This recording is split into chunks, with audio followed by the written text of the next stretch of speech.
Hey, what's up, Roxstars? It's Rox coming to you today with a review for The Chi Season 3, Episode 8, is this?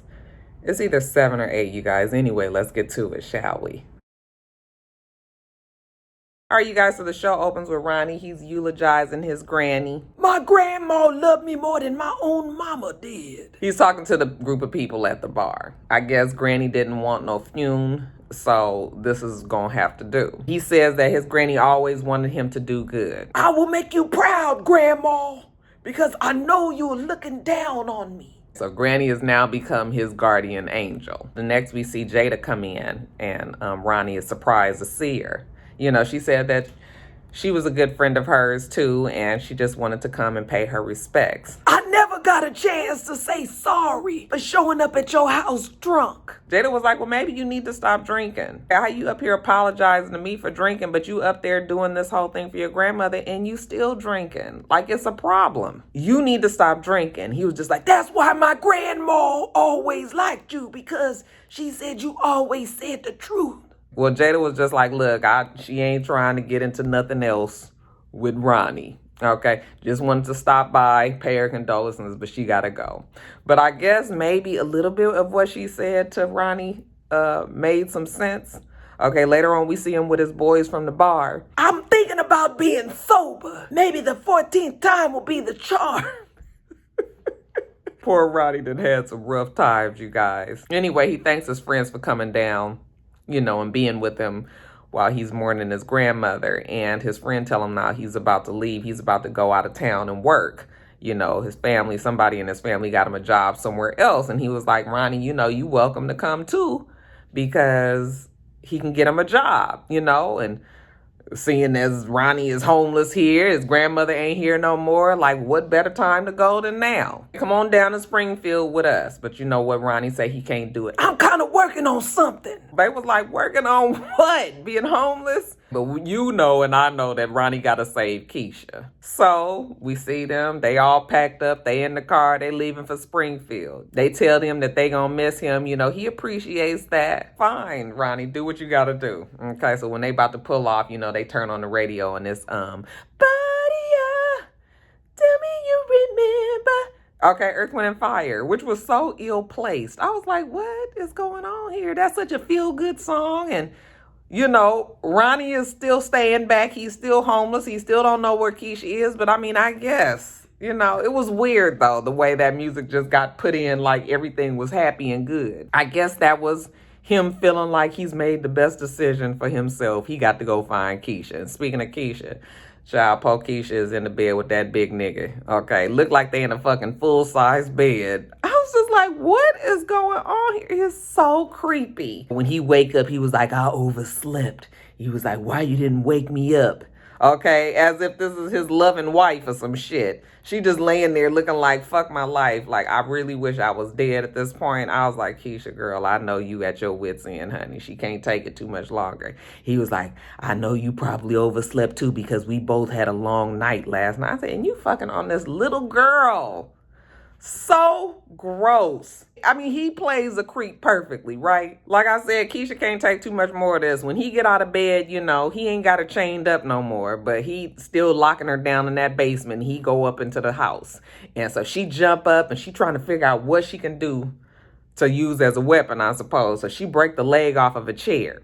And then, you know, she got a good little good piece of wood there. So she get back in the bed and she just sitting there like, okay, when he come in here, I'm gonna fuck his ass up.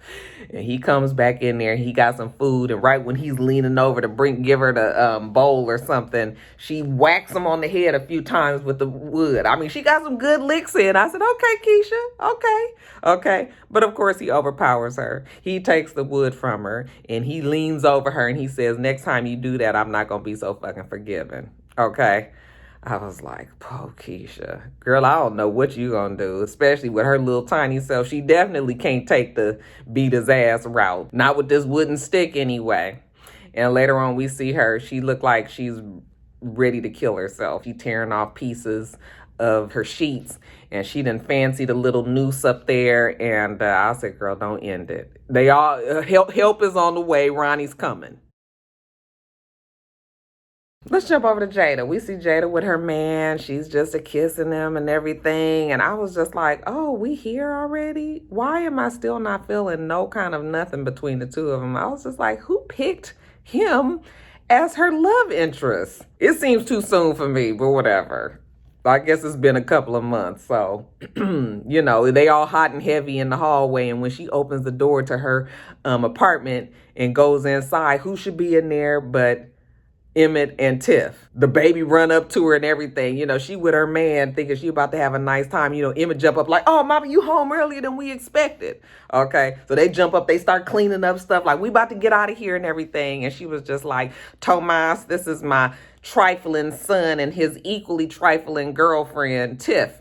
And she was like, no, don't put me in the category with him, but you are in the category with him. Jada's real pissed that they there and embarrassed because Tomas is looking at all of this like, girl, what is going on with your life? All right. So when they go back out into the hallway, how about Tomas is trying to tell her that she's being taken advantage of? Now, he didn't pick all this up in this one little scene here. I mean, I'm sure they maybe have had conversation about it, but still it was not his place to be telling her how they taking advantage of her and how she let people run all over her. And, he just trying to look out for her and all of this. And I was just like, mind your fucking business, Tomas. Ain't nobody asked you to tell us nothing. You got that crazy ass family over there telling all your business about your dead wife, yet and still you want, okay, stop it. I was mad at Tomas, she's all kind of feeling bad about what was. I said, girl, I would have been like, nigga, mind your damn business. But I guess Tomas done got Jada all figured out. I mean, it is true.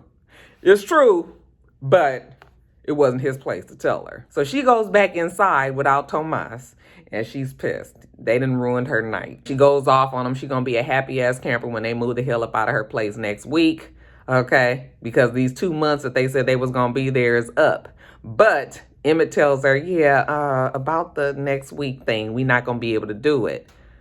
Okay, well, how much longer do you need to stay? Just for the rest of the year? Because he lost his job. She was just like, what? Why did you lose your job? But what can she say? She can't put him and his girlfriend and their baby out on the street now, right? So she's just like, I'm so fucking over you guys. Just move out of my way. Okay? Go into your room because that's the only little sanctuary that you got. We see Emmett and Lala. Why can't I remember her name? I just have decided I'm not going to remember her name, you guys. Anyway, she's all dressed up and she's waiting for him. You can tell it looks like a tense situation. So she's waiting for him to come. And when he shows up, he got the baby. She said, why would you bring the baby? He was like, because he didn't have a babysitter, it's going to be fine. He going to get a baby, a juice box, and it's going to be fine. Don't worry about it. Okay. But I'm assuming that this is an important meeting. So they go into the meeting and it's Lil Rel. I said, look, Lil Rel done slimmed down. And honey, I was like, okay, Lil Rel, all right. Okay. But anyway, they're there because now this is some bullshit, you guys. I understand that Sonny is about to lose his place. He's behind on his rent and whatnots. But we don't really need somebody else trying to push him out of the door, especially somebody who he has mentored and somebody who he has helped. You couldn't have this conversation with Sonny, yet and still you go behind his back and go to the man and say, okay, can you put Sonny out? We're going to keep the name Sonny, but we're going to make it a new generation Sonny. Okay, a Sonny's 2.0, if you will. Okay, yeah, let him go. Let us take over, basically. And even Lil Rel was like, I can't do that. Like, that shit is fucked up. You guys want me to put the man out? Like, no, he can't do that. I was not happy about that line of action that they was trying to take. They go on and on about them trying to build their legacy and whatnot, but at the expense of what? Like, that's not cool. They trying to convince him, no. Even Lala brought a cake that she makes, okay? Let him taste that, all right? But, yeah, as far as putting him out, no, we not doing that. Y'all gonna have to come up with something else. He can't evict Big Sonny. I said, well, thank goodness for that. But we find out later that Lil Rel did hire them because he needed a caterer for a party that he was having that evening. Yes, you guys, it seems that he loved the cake that Lala gave him so much that he's willing to give them $7,000 to cook his whole dinner for his party. From a cake, you guys. I mean, the bitch could probably bake really well and might suck when it comes to food, but yet and still you put it all on the line for this $7,000 and You guys just so unrealistic. Plus, we need to do it tonight. Okay, you got this whole big thing that you got to cater, and you need a crew. You don't have one. It's just Emmett and Lala. But you know what? They gonna make it happen. All right? Can't pass up these $7,000. No. She was like, okay, well, you better listen to me. And he said, I'm gonna do exactly what you say. All right? And we gonna do this. So, surprise, surprise, the event is a success. All right? Lil Rel is so, he's just so impressed afterward, thanks him for doing it. The food was all good, nothing but praises. So afterwards, when he leave out the kitchen, they all like, oh, they so happy, they hugging each other. They gonna celebrate. Pours him a little glass of champagne, okay? And then hug each other. And then next thing you know, child, they go from celebrations to fucking right there in the man kitchen. Now, I don't know if this is at the house or if this was at some other place, but they in the kitchen that the man just walked out of. They sitting up here fucking, and I said, and then Lala, you guys, her horrible acting, her sex faces. I said, girl, all this you doing? I mean, I know they said that Emmett was big and everything, but still, all this you doing? I said, child, let's get through this scene so we can move it on along, Lena.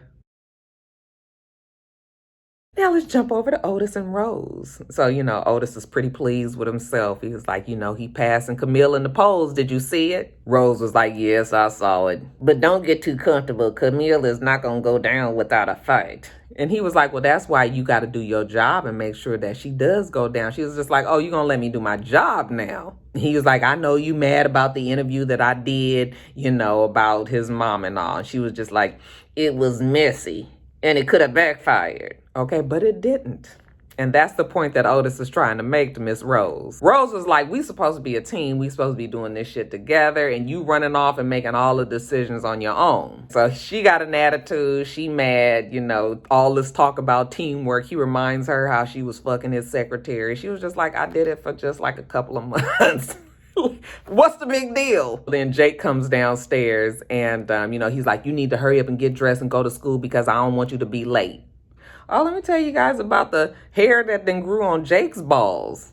This nigga was just the same kid that was running away from Otis for beating a man in the alley. But now I guess now that he finds out that Otis killed his brother, he got all this lip. He got a campaign meeting later on that day, and he needs both Rose and Jake to be there. And Jake was like, I ain't no motherfucking prop, nigga. Doodah was like, where all this coming from? You got a whole lot to say, don't you? And he was just like, oh, you act like you want to hit me. You want to hit me? Go on and hit me. It would look good for somebody who's running for mayor to have a child that they trying to adopt walk around with a busted lip now, would it? Otis is looking at him like, boy, I don't even know what your fucking problem is. Jake was like, I didn't think so. He all big and bad in his britches. Now, if the man killed your brother, he could probably kill you too. So later on that day, Candy is shaving Doodah, and she was just like, that Jake thinks that you killed his brother. Otis was like, yeah, he don't think that. She was like, he does. Okay, and you better be careful around him because, you get too comfortable, you gonna wake up and he gonna have a knife at your neck. But, Doodah was like, he ain't that bold. He ain't gonna do that. Okay, I said, maybe Jake won't, but maybe that crazy ass brother that he got might. Can't forget about him, Doodah. But anyway, Jake goes to school and he's all complaining to Kev about how he can't believe that Doodah is taking advantage of him and using him for his political ventures. And Kev was like, I've been told you that. That's what politicians do. Okay. But Kev is so distracted with Gemma, who's all the way on the other side of the hallway. He keep looking over at him, and Jake turned around and looking. He was like, what you looking at? You looking at her? I told you, leave her alone. Like, what? Fuck her. She's the same one that put all your business out in the street. Don't talk to her. Quit looking at her. Fuck her. Okay. And he walked off. I said, oh, Jake, you really do like you some Gemma. Why you so, all this?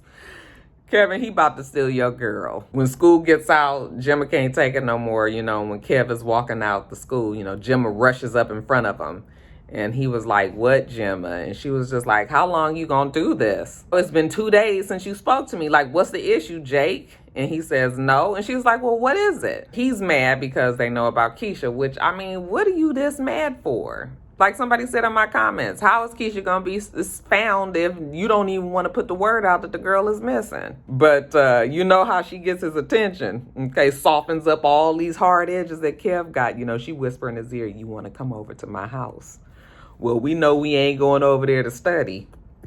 So Of course, now all of a sudden Kev is fine again. So they go back to her house and they in her room with the door closed and all of this. They about to do it, except her father come home. Okay, and she was just like, oh my God, that's my dad. You got to get dressed. So the dad comes and opens the door and she's like, hey, Dad, innocent at the computer at her desk. But we see Kev over there on the bed with his clothes all ruffled up. Okay, he got the damn geometry book upside down. The dad was like, yeah, son, come talk to me for a second. I said, ooh, you in trouble.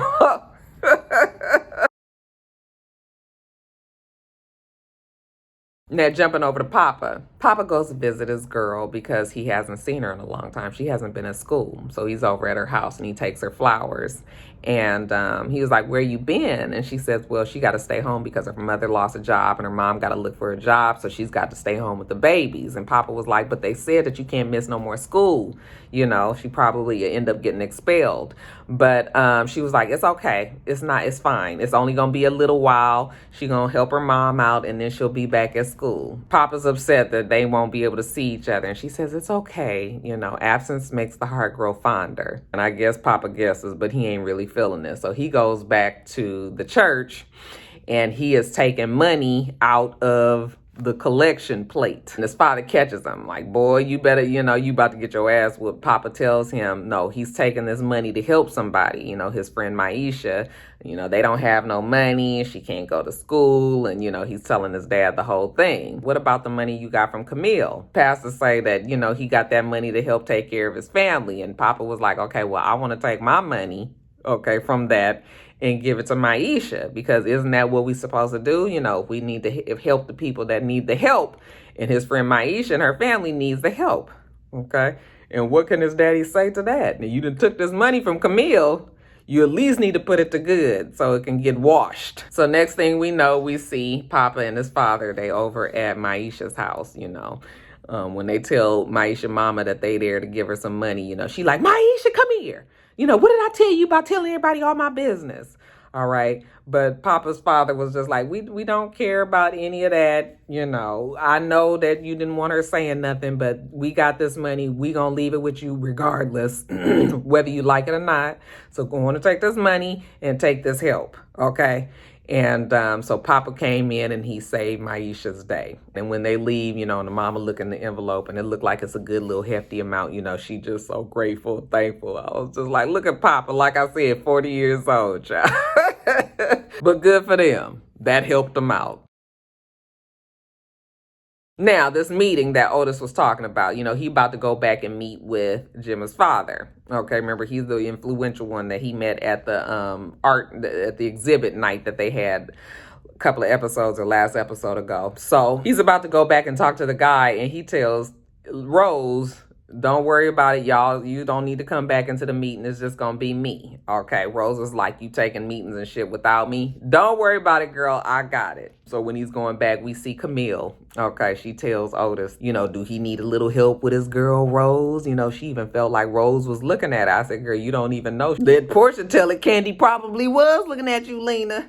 But anyway, when they go back there to talk to the guy, he's basically telling them that they're splitting the black vote in the community. And Otis only has a very slight, he's only slightly ahead of Camille. So he gonna have to support just one of them. The other person is gonna have to drop out the race. Well, neither one of them is really trying to drop out of the race. Okay, so now they done forced a man. He got to make the decision. So he gonna say that he gonna go behind Otis. He feels that a strong black man should run this city. I hope you understand, Camille. She was just like, oh yeah, you trying to Shirley Chisholm me. As usual, the man is always trying to run the woman out. But you ain't got to worry about this woman right here, honey, because this phoenix is going to rise out of the ashes. Camille ain't stepping down that easily. So I guess she's still gonna stay in the race. Later on, we see Otis talking to Jake.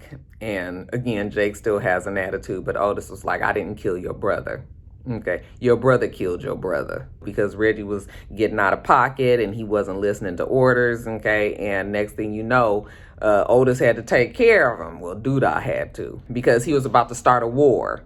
So it was either kill Reggie and end this war and let the neighborhood have some peace. Jake was like, so you killed him like I said. Okay, why you trying to save me?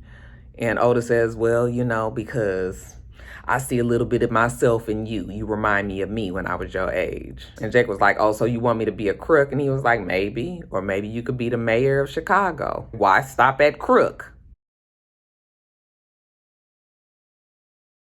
Now let's jump over to Nina and Dre. Nina is still going through it, obviously so. Her daughter is missing. We can presume that her daughter is dead. Dre feels like it's time to pack up Keisha's room. It's been a couple of months. To me, that's still soon. Like, I don't feel like I would be ready to pack up my daughter's room if she was missing. We don't have a body yet. I'm sorry that I'm inconveniencing you and making you feel bad by still wanting to go in her room and smell her clothes and have her scent and still be around her any way that I can, So the fact that Dre is telling her that she needs to pack up this room and Nina saying it's feeling like she's giving up on her, I totally understood how Nina felt. I mean, I can get how Dre feels, but I still feel like it was a little bit selfish. But Dre keeps telling her, we can't do this forever. Basically, while you sitting up here always mourning or wishing for Keisha or whatever it is that you're doing, you are ignoring me, you are ignoring Kev, and we need you too, okay? But Nina's whole thing is Keisha needs her more right now. Okay, and she can't give up on it. So Dre says we need to move on to the grieving process. And Nina's like, no, we not grieving because as far as she's concerned, her daughter is not dead. So you can get the fuck up out of her house. Dre was like, I'm not going anywhere. This is my damn house too. All right, she's trying to be there. I mean, I understand what Dre is trying to do. She's trying to help, but I don't know if this was the best way to go about it. Nina says, you get the fuck up out of this damn house. This is my house. Take your shit and go. Keisha never liked you anyway. Okay, low blow. But since you're so eager to pack up, then you know what? Pack it up and get it on out. But we do have one good thing out there, and that is Ronnie. He is still on the job. He knocking on doors. Everybody slamming their doors in their face. That's crazy, nigga. You don't get off my porch. But the last door that he finally knocks on, they was like, ain't nobody gonna help you or anything. He was just like, I just wanted to know about, it was some screaming that was going on the other day. He want to know if they know about the guy that live across the street. And the person was just like, oh, yeah, okay, he a little touched. Something wrong with him. What about his wife? And they was like, honey, that man ain't hardly married. Okay, well, that's all the confirmation that Ronnie needed. What? He not married? Oh, the nigga was lying to him. Yet and still, Ronnie does not call the police again. He takes matters in his own hands. And he goes to a trash can. He finds a crowbar. And he goes to the house. Now, we don't even know, is anybody else in this house? I mean, I guess Ronnie is comfortable in thinking that ain't nobody in the house. So he busts the door in, okay? He get in there, Keisha! Keisha can't hear him just yet. So he come on in, he looking around. He got his crowbar, and he notices a door that's leading down to the basement. So he goes to that door, and he opens it. And when he looks down the stairs, it's another door down there, and it's locked. So he's like, Keisha! And she was just like, oh my God, I'm here. She's downstairs now. She hears Ronnie loud and clear. I'm here, please help me, come get me out of here. He was like, don't worry, Keisha, I'm gonna get you out of there. Let me break the lock. And he busts the door open. Now, at the same time, old boy is getting home from wherever he was. He see his front door open. He come in. He go down the basement stairs. He see Ronnie telling Keisha how he about to help her get out of there. So then the creepy man go and beat him over the head and knocks Ronnie down. He's trying to fight the man, and Keisha jumps on the creepy man's back, and they all struggling all. And then finally, the creep gets the one up on Ronnie and knocks him down. So he turns around to Keisha. He says, all I've done for you, this is how you repay me. But when he did that, Ronnie reaches and grabs his leg. So he turns around to Ronnie, distracted. And the crowbar that Ronnie had gotten thrown out off to the side. Keisha goes and picks up the crowbar and, she works him over pretty good. I'm imagining that old boy is dead because she done hit him and whacked him and whacked him and whacked him and whacked him and whacked him. And next thing we know, you guys, Keisha's free. She goes up the stairs and she's outside and she's finally feeling the sun on her face. And I actually felt really bad for Keisha. I was like, This is terrible. I mean, she's good that she's been found, but this is terrible. So we see Kev, who's sitting there talking to Gemma's father, and Gemma's father was like, well, you about to fuck my daughter? Okay. Kev is saved by the text message. He was like, looks at it, and of course we know it's about Keisha. And he's like, oh my God, I gotta go. So he takes off and he's running. Okay. And next we see him meeting Nina at the hospital. Is she okay? Is Keisha? It's definitely Keisha. She hasn't even been able to talk to her. She's waiting for the doctor to come on out so she can see her damn daughter. She getting impatient. Like, why can't I see my daughter? The time finally comes when they're all able to go in there and see Keisha, and Keisha's just sitting in the bed. You can tell she's been crying. Nobody even knows how to approach her, but Nina walks in and walks up to her and sits down on the bed and tells her, you don't have to say anything to anybody about anything, until you're ready, And Kev goes over there and hugs Keisha. And I was just like, I mean, this is the best and worst case scenario, right? Your child gets kidnapped, okay? You praying that your child is found. Your child is found alive, all right? But then the worst case scenario is they're alive, but they're fucked up. They're nothing like the way they used to be, and now you've got to try to piece your child back together. And we know that in some cases, some kids don't ever get put back together, So, like, I can't imagine as a mother having to go through this.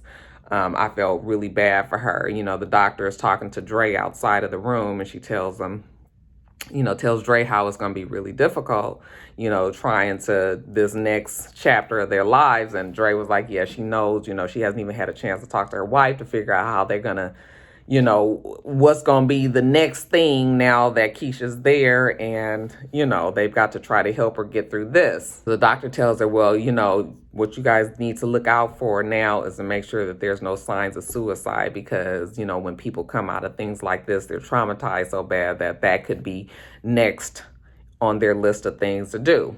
So, now Dre's got something. I mean, you just got married. You got all this on you.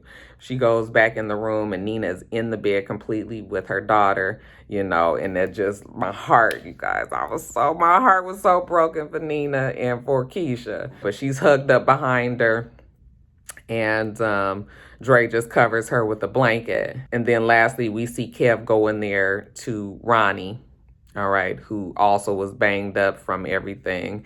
And he just goes and he tells Ronnie, thank you. And Ronnie just looks at him. Okay. And that's how it ends. Yeah, you guys. Episode all over the place. Glad we finally found Keisha. I don't know what these last couple of episodes are going to be. I guess it's going to be the mayoral race and the fallout from that. What's going to happen with Duda and Trig. I don't know. But anyway, you guys, that's that.